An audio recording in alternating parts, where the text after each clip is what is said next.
Good afternoon, Chairman Tibbetts and Senators. My name is Tony Snesko, S-N-E-S-K-O, and I'm from Hidden Springs. I'm here representing myself and my wife, Valerie. I believe I speak for most of my fellow veterans who have fought and many who died for our freedom. One of our many freedoms that we fought for, one of our many rights, is in jeopardy today. Liberty. Liberty. We firmly believe that Obamacare and Governor Ottercare would go bankrupt if they didn't have the power to increasingly raise fees and tax Idaho's citizens and businesses to keep it afloat. Please don't burden our citizens with its predicted skyrocketing and oppressive costs that will most certainly force them to become indentured servants to either the state exchange, or the federal health care systems. This exchange, this pig in a poke that is before us today, reminds me of Nancy Pelosi's infamous quote, "We have to pass the bill so that we can find out what is in it." We don't know the cost that is in this.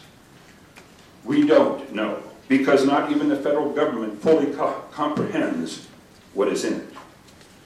We do know that when the camel, the federal government, gets its nose under our tent, his entire body will follow, and we will never get their socialist program out of our tent and out of our state.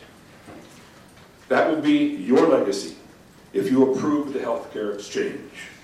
There are better solutions, and one of them is proposed by Dr. Lowell Fenwick, of which I have copies here.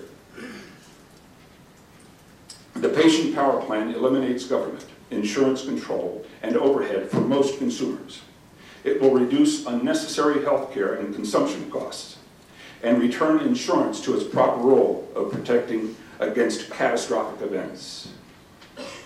I want to tell you about my best friend of 38 years, who was considered to be the Will Rogers of Congress because of his humility, his humor, and his honesty. He was respected on both sides of the aisle because his moral compass and values never wavered and was never compromised by his vote. His steadfast commitment to doing what was best for America kept his approval rate at 70% and higher.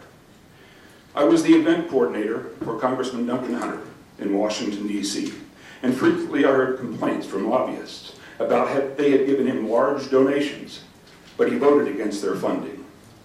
Duncan always believed that most people donated to his campaign because of his patriotism, his unwavering values, and his faithfulness to his constituents.